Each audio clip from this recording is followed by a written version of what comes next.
I never liked tuxedos. They choke the life out of you, stiff collars scraping your neck, the whole thing a costume for people pretending to be more important than they are. The champagne made my tongue taste like pennies. And the smile Adam gave me when he told me where to sit way in the back, near the kitchen doors wasn't a smile at all. It was a knife disguised as politeness. My name is Raymond Clark, 69 years old, retired electrician from Dayton, Ohio. I raised Adam like a son after his father, my younger brother, died in a factory accident. I took him fishing, paid for his baseball camps, even co-signed his first car loan when he was 20. And now, at his wedding day, I was the old uncle who might ruin the pictures, his words, not mine. The reception hall was a glossy nightmare of rented glamour. Chandeliers blinding enough to make me squint, white roses everywhere, their perfume too sweet, like someone trying to hide rot with sugar.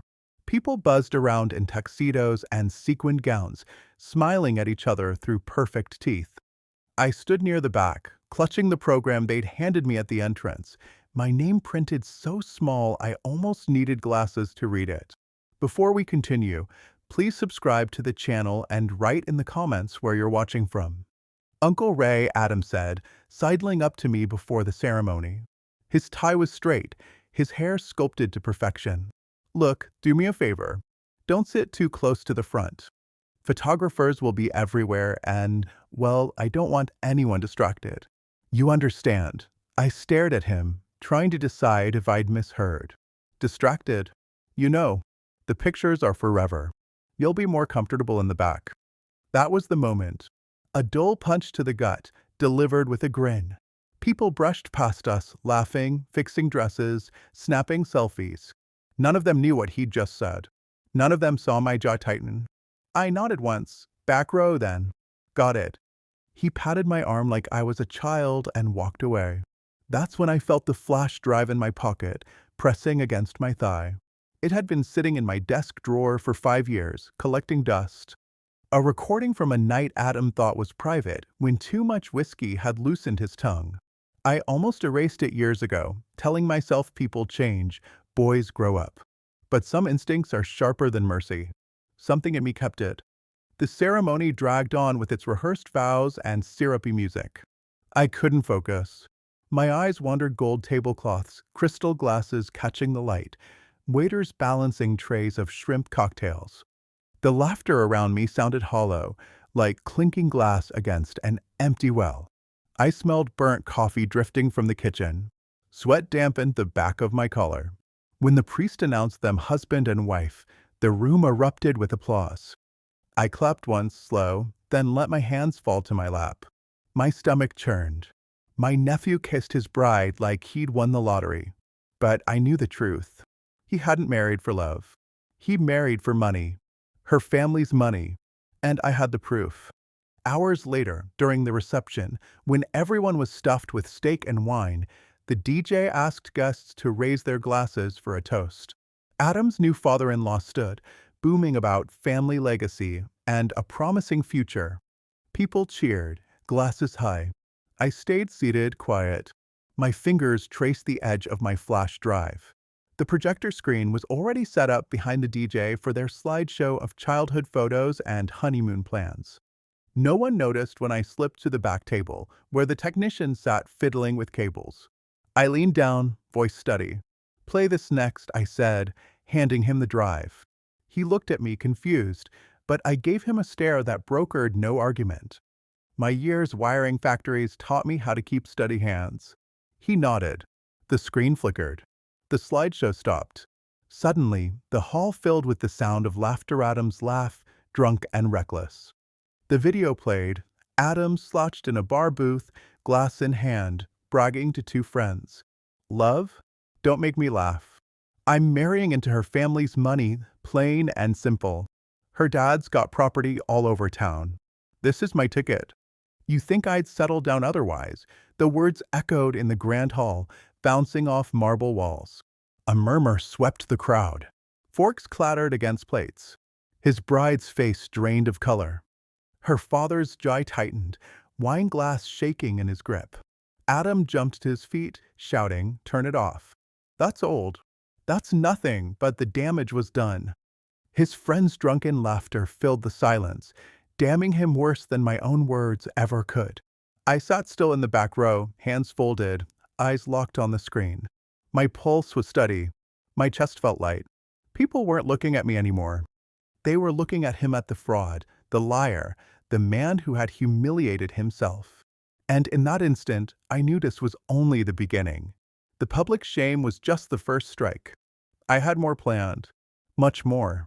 The morning after the wedding, I woke up with the taste of stale champagne still sitting in my throat. My phone buzzed nonstop on the nightstand, missed calls, texts, voicemails. Some from relatives, some from Adam himself. I didn't answer a single one. I brewed black coffee in my small kitchen. The smell was sharp, bitter, grounding. I watched the steam curl up and thought about how quickly masks slip when you tug at the string.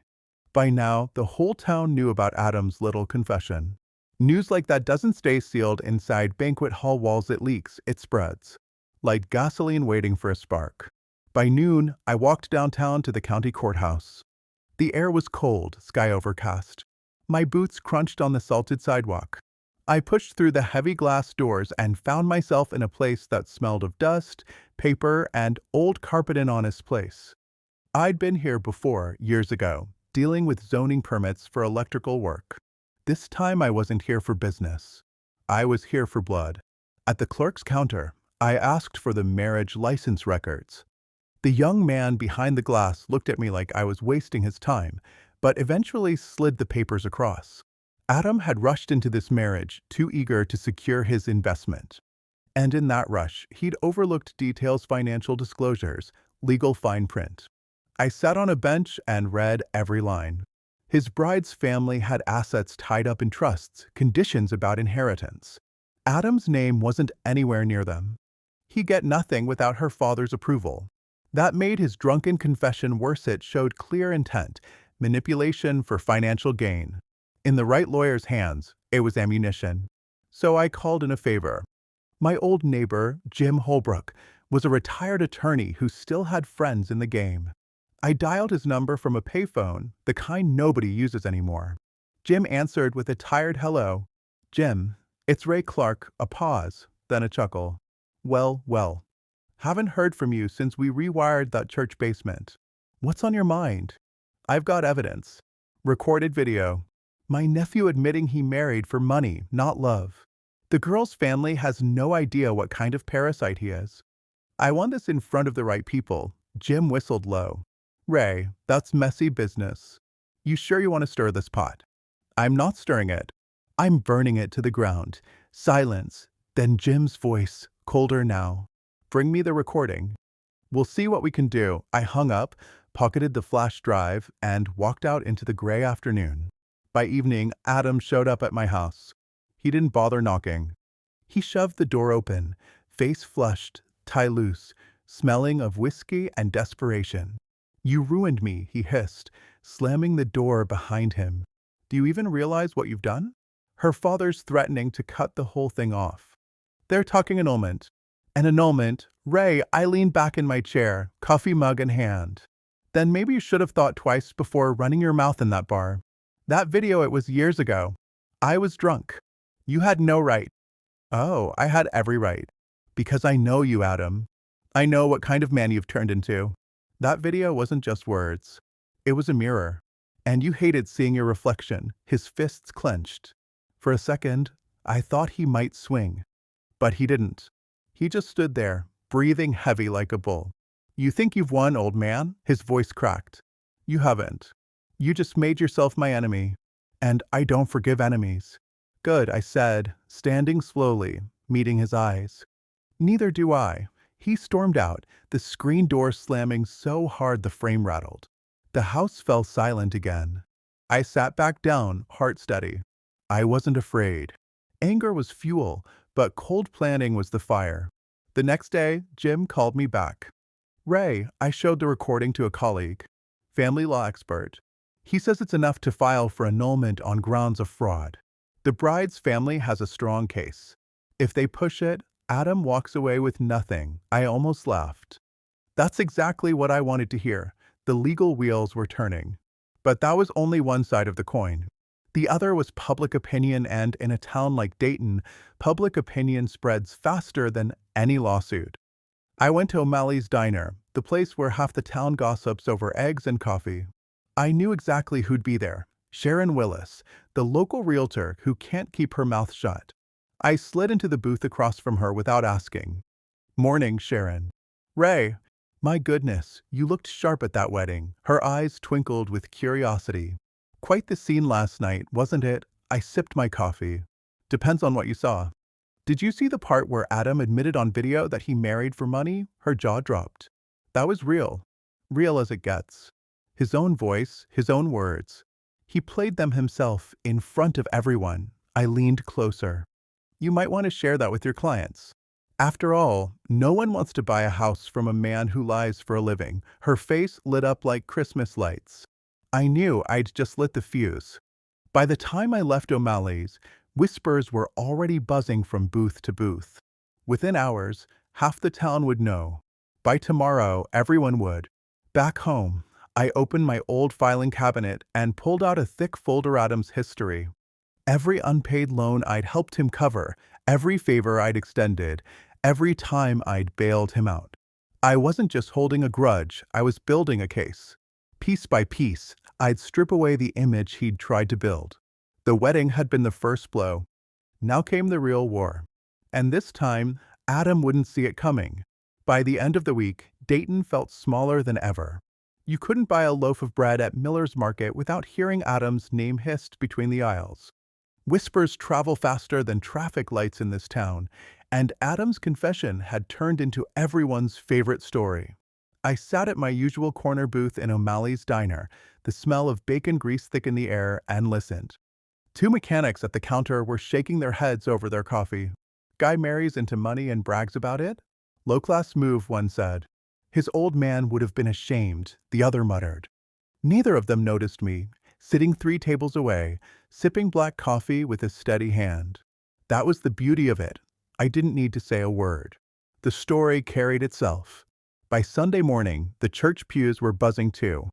Pastor Graham barely got through his sermon before the congregation shifted into whispers. When Adam and his new bride finally walked in late, faces red, people turned in their seats to look. The bride's father sat stiff beside them, eyes like stone. Humiliation was only the first flare. The second was legal. That Monday, Jim Holbrook called me again. His voice had the calm weight of a man who had spent years in courtrooms. "Ray, the girl's family filed a petition this morning. Annulment proceedings. They're using the video as Exhibit A, fraudulent intent to marry for financial gain." I leaned back in my chair, watching dust float in the strip of sunlight cutting across my living room. And Adam, caught off guard. He's scrambling. His in-laws have money and lawyers. He's got nothing but excuses. I smiled for the first time in days. Good. Let him scramble. That night, Adam showed up again. Not pounding this time. He rang the bell like a salesman. When I opened the door, he stood there in a wrinkled shirt, tie stuffed in his pocket, eyes bloodshot. "Uncle Ray," he started, trying to sound calm. "We need to talk." I crossed my arms. "Do we?" He stepped inside without waiting. "Look, I know I said some things. I know that video looked bad. But you don't understand, I love her. I really do. I just said the wrong things, you know?" I studied him. His hands were trembling. Not from emotion. From fear. "You didn't just say the wrong things, Adam. You said the truth. And the truth has teeth." His jaw tightened. "Do you want me ruined?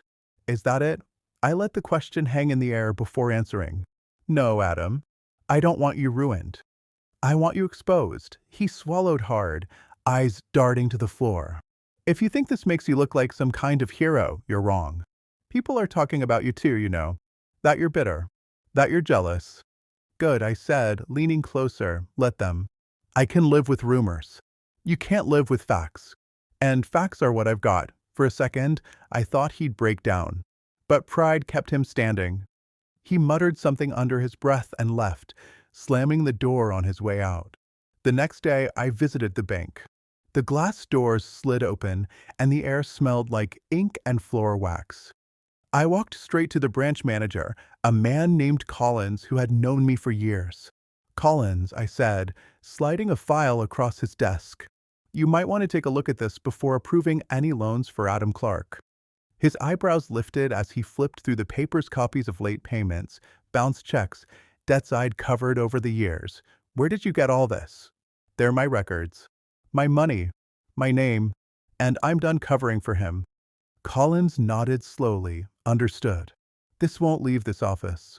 But if he comes in asking for credit, he won't get it. I walked out, feeling lighter. One more door quietly closed on Adam's future. That evening, the phone rang. Sharon Willis again, the realtor who loved to gossip. Ray, you'll never believe it, she said, voice practically glowing. Adam's in-laws canceled the honeymoon house deal. They were going to buy the couple a condo downtown, but after that video? Gone. Poof. They're saying he's not to be trusted with anything. I didn't respond right away. I just let her chatter fill the silence. Every word was confirmation that the walls were closing in. Later that night, as I sat on my porch with the autumn wind cutting sharp against my face, I thought about my brother Adam's father. He'd been a good man, worked hard, loved his family, never cheated anyone. He'd trusted me to look out for his boy after he died. And I had. For years, I'd given Adam every chance, every dollar, every ounce of patience. But somewhere along the way, Adam traded gratitude for greed. Now the boy he once was gone. And the man standing in his place deserved every brick of the downfall I was building around him. The video was just the spark. The annulment was the fire. But the real inferno was still ahead, because I wasn't finished. Not even close. The courthouse smelled like floor polish and nervous sweat. I sat in the back row during the annulment hearing, my jacket collar turned up, eyes steady on Adam. He was at the front with his lawyer, shifting in his chair like a schoolboy caught cheating on an exam. His bride sat 2 rows behind her parents, face pale, hands folded so tightly her knuckles were white. The judge played the video once more, Adam laughing in that bar, slurring about marrying into money. The sound echoed through the chamber, each chuckle another nail in his coffin. His lawyer tried to object, but the judge waved him down. Mr. Clark, this recording clearly demonstrates fraudulent intent, the judge said. His tone was flat, merciless. Your marriage is hereby annulled. You are entitled to nothing from the Walters family assets. Court is adjourned. The gavel cracked down. Adam's lawyer whispered frantically, but Adam didn't move. He sat frozen, jaw tight, face burning red as whispers rippled across the room. His ex-wife's father stood, buttoning his suit jacket, and gave Adam a look that could peel paint. Then he walked out, his daughter following behind, eyes wet but resolute. I left quietly, no celebration, no smirk. Justice didn't need applause. Outside, the autumn wind sliced cold across my face. Leaves skittered across the courthouse steps. Adam was standing by the curb, shouting into his phone. No, Mom, listen, it's not like that. They set me up. I didn't dash. He stopped when he saw me. His eyes narrowed into slits. You. This is you. I didn't deny it. I didn't need to. I just brushed past him and headed to my truck. He screamed something after me, but the wind carried it away. That night, my phone lit up again with messages. Cousins, friends, old neighbors, all of them asking if it was true. Was Adam really that shallow? That greedy? I didn't respond. I didn't need to. Silence was louder than words. The next morning, I went to see Collins at the bank again. He'd called me in after reviewing Adam's accounts. Ray, Collins said, tapping a file, your nephew's finances are a train wreck. Maxed out credit cards, unpaid personal loans, overdrafts. He applied for another loan yesterday. Denied, of course. But he's getting desperate. I leaned forward. Is there anything else tying my name to his mess? Collins shook his head. Not anymore. You cut him off clean when you stopped co-signing. He's on his own now. Good. Exactly where he needed to be. On my way out, I stopped by the diner again. Sharon Willis was there, naturally, holding court at a corner table with 3 women from church. The moment I walked in, I felt the eyes on me. Sharon waved me over like I was the guest of honor. Ray, sit. We were just talking about Adam. Of course they were. I sat down, ordered coffee, and said nothing. I didn't have to. Sharon filled the silence with every rumor, every tidbit of gossip. How Adam's ex-wife had moved back in with her parents, how Adam was seen arguing in the parking lot with a lender, how he'd been rejected at the country club when he tried to join. Each word was another cut. And Adam was bleeding all over town. That afternoon, Adam showed up at my house again. Not shouting this time, not furious, just broken. His suit jacket was gone, his shirt wrinkled, his eyes hollow. He stood on my porch, hands shoved deep into his pockets. "Uncle Ray," he said quietly, "I need help." I let him talk. He poured out everything, debts piling up, friends turning cold, his ex-wife refusing to see him. His voice cracked when he admitted he had nowhere to stay. When he finally stopped, I let the silence sit heavy between us. Then I said the words he didn't expect. "No," he blinked. "What?" "No, Adam. I've helped you my whole life. Every loan, every mess, every time you stumbled. I was there. But not anymore. This time, you stand or you fall on your own." His face twisted in anger, but beneath it, I saw the truth fear. "You'll regret this," he spat. "You think you're teaching me a lesson, but you're just making an enemy." I stepped closer, my voice low and sharp. "Adam, you were my enemy the second you decided I was nothing but a prop for your big day. The second you shoved me to the back row of that hall. You wanted me invisible. Well, I'm done being invisible." He stood there for a moment, trembling with rage, before storming off down the porch steps. His car roared to life and screeched out of the driveway. I watched the taillights disappear into the night. My hands were steady. My breath was calm. For the first time in years, I felt lighter. But I knew this wasn't the end. Desperate men make reckless choices. And Adam was cornered now, which meant the real danger, the real test was still coming. And I was ready for it. Adam hit back the only way he knew how: loud, sloppy, desperate. Before we continue, please subscribe to the channel and write in the comments where you're watching from. The first sign was the flyer. I found it taped to my front gate one morning, the paper damp from dew. "Bitter old man ruins nephew's wedding." "Spiteful uncle exposes private video out of jealousy." No signature, of course, but I knew Adam's fingerprints were all over it. By noon, I heard he was telling anyone who'd listened that I had doctored the video, that I was jealous of his success, that I had nothing better to do than destroy his happiness. He moved through bars, pool halls, and diners, spinning his story to anyone within earshot. But gossip only works when you've still got respect left in the tank. Adam had emptied his years ago. Most folks just nodded, let him rant, and then went back to whispering about how pathetic he looked. I didn't fight his rumors. I didn't need to. Truth had sharper teeth than lies. That Friday, I got a call from Collins at the bank. His tone was grave. "Ray, your nephew just tried to use your old signature on a loan form. The clerk caught it, said the handwriting didn't match. We've documented it. This is attempted fraud." My hand tightened around the receiver. "You have proof?" "We do. Security footage, paperwork, everything." I felt a grim satisfaction settle in my chest. "Good. Hold on to it. We may need it soon." Adam was unraveling faster than I expected. And a man that reckless was bound to make enemies in more places than just my living room. That night, I stopped by O'Malley's again. The diner lights glowed warm against the dark street. Inside, the usual crowd buzzed low. Sharon Willis was already at the counter, whispering to a truck driver. The moment I walked in, the room went quiet, then louder, as whispers surged like wind through dry grass. I ordered coffee, sat down, and listened. "Adam owes people money," someone muttered behind me. "Gambling debts," another replied. "He's been dodging guys from Cincinnati," a third voice added. Each piece was another puzzle fragment snapping into place. Adam wasn't just broke, he was hunted. 2 days later, I found him sitting on my porch steps at dawn. His eyes were bloodshot, his suit torn at the sleeve, his hair sticking in every direction. He looked less like a man and more like a warning. "Uncle Ray," he croaked, "they're after me." I stood in the doorway, arms crossed. "Who?" "Guys I borrowed from." "They're not banks, you know?" They don't take late payments kindly. They said if I don't pay by next week dash, he broke off, his breath ragged. They'll do things. I let the silence drag. The autumn chill seeped into my bones, but I didn't move. You think I'm going to bail you out? I said finally. After everything? After what you tried to do? His eyes flashed with anger. You're my family.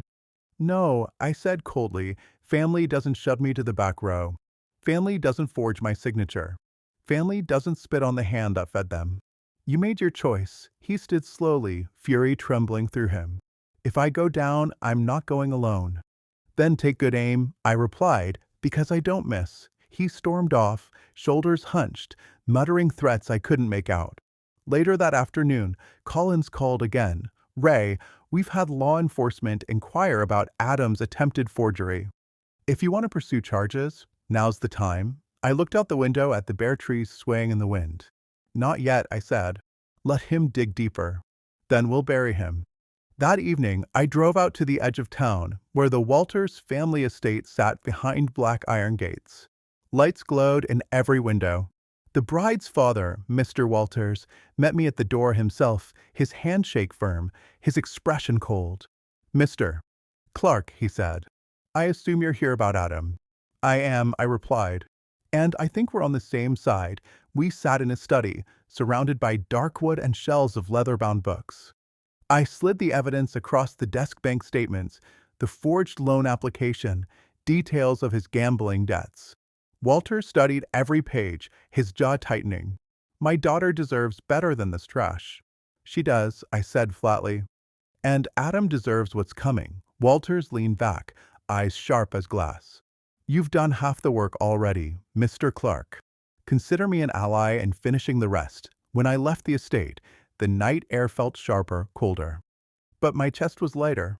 I wasn't fighting alone anymore. Adam thought I was just an old man with a grudge.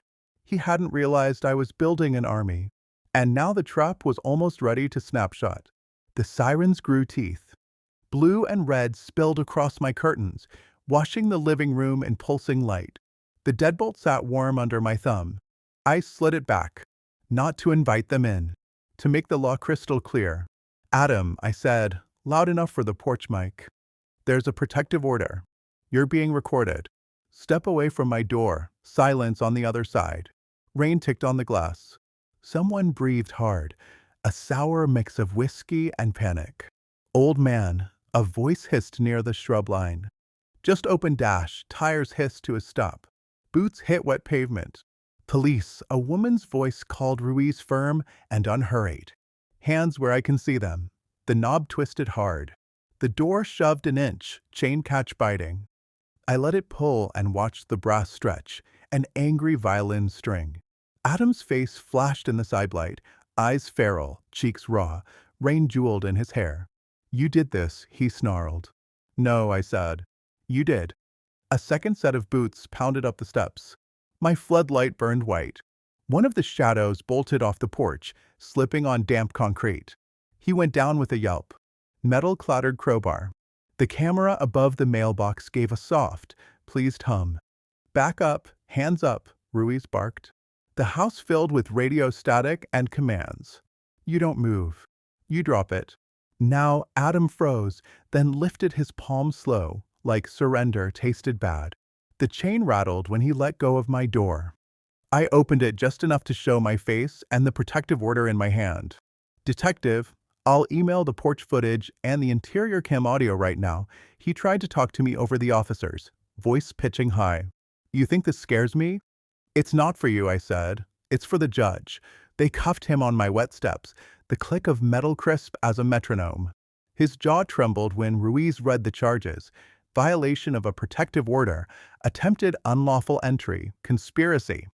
The man in the bushes cursed when they hauled him up. Another dark shape took off into the street and vanished between two parked cars. Sirens flared again, farther away, hunting. The doors swung shut on the rain. My house went quiet, but for the tick of the wall clock and the slow unwind of adrenaline in my ribs. I poured water. My hands were steady. Good sign. At the station, everything smelled like floor sanitizer and burnt coffee. The sergeant slid a form across the counter. Case number at the top. Ruiz took my thumb drive with a nod, then jotted the times off my camera timestamps. You did good wiring, she said without looking up. Comes with age, she cracked a tired smile. County prosecutor will file first thing. Between this and the bank's forgery footage, he's not slipping this one. The crash came later back home, when the house settled and the sirens were just memory. I sat in the kitchen where the linoleum was worn smooth from my boots and looked at the photo on the fridge my brother in a Reds cap, arm around a skinny kid with a gap-toothed smile. Adam at 9. A decent boy once. We'd baited hooks with our fingers and he'd gagged at the worm guts, then laughed until he couldn't stand. Grief punched once. Hard. I let it land. Then I set the picture back under the magnet and went to work. Morning brought gray light and a call from Walter's attorney. Mr. Clark, appreciate the forward. We'll be filing a civil claim for defamation and damages regarding last week's flyers and a separate action for the credit line fraud. If you're willing to sign a supporting affidavit I am. And the video? You'll have it in your inbox in 2 minutes. I sent it. Then Collins from the bank rang. District attorney requested our footage. We're cooperating fully. Also, compliance escalated a report on the attempted loan with your forged signature. Just so you know, I know, I said. Thank you for being the only banker in town who still reads handwriting. By noon, my name was inside 3 offices that mattered: the prosecutor's, Walter's counsel, and the clerk who schedules arraignments.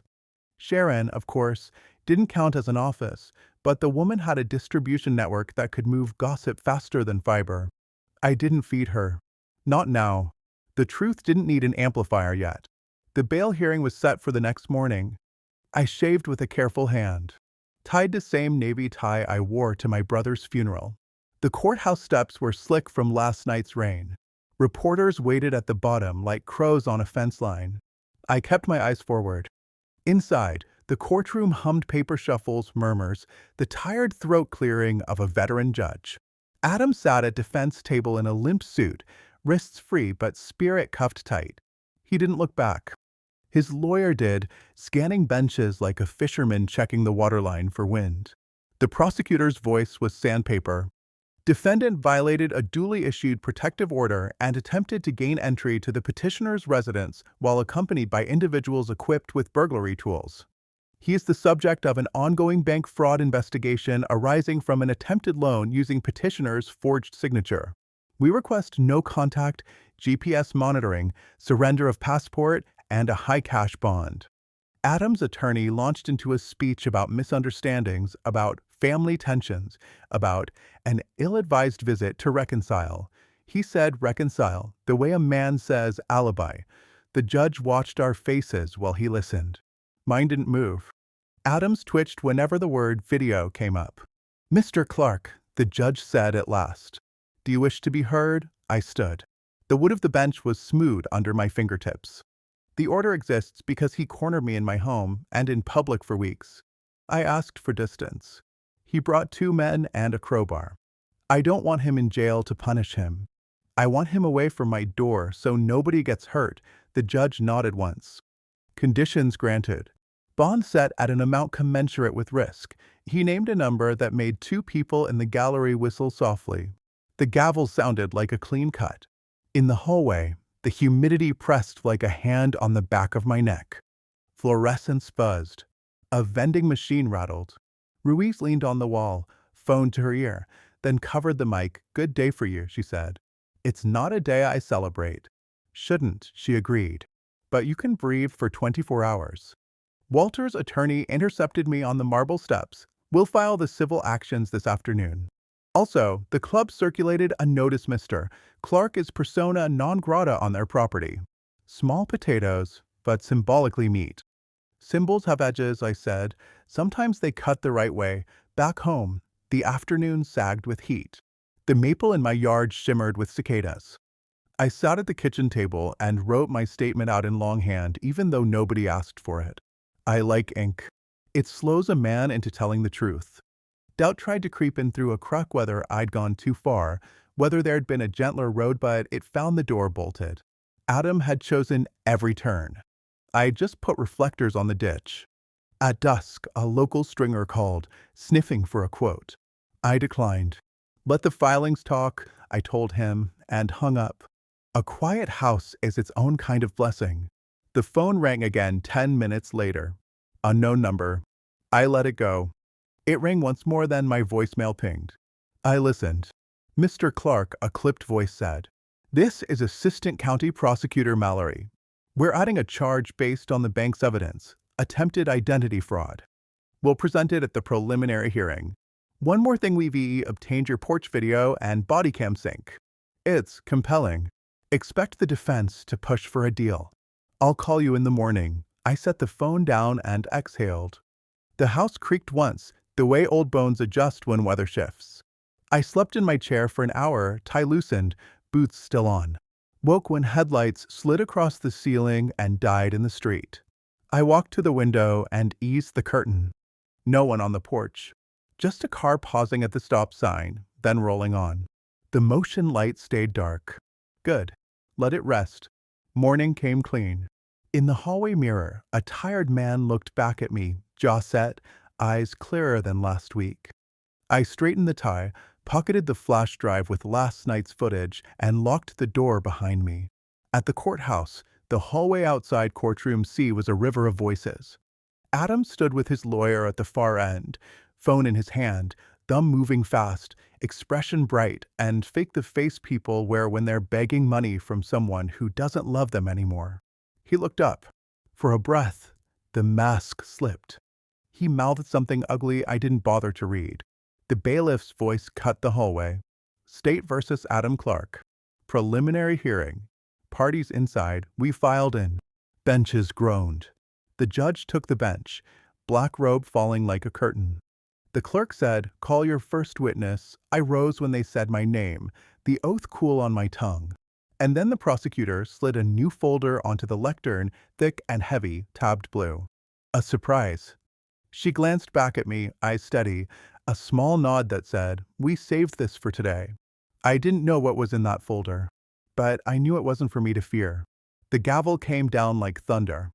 The judge's voice was calm, but final. Defendant's motion is denied. The protective order stands. Fraud charges proceed to trial. Adam sagged in his chair. His lawyer whispered frantically, but it was over. The video, the forged documents, the porch footage, every thread I'd gathered was now woven into a net he couldn't cut through. Reporters swarmed the courthouse steps. Cameras flashed, microphones jammed forward, questions slicing through the hot air. Was the marriage a scam? How much did you try to steal? What do you say to your uncle? Adam pushed past them, sweating, eyes hollow. He looked nothing like the proud man who had ordered me to sit in the shadows at his wedding. I stayed behind, steady. I didn't mean to shout. The truth was louder than I could ever be. By week's end, his wife's family annulled the marriage. His employer revoked the job offer. The bank froze his accounts.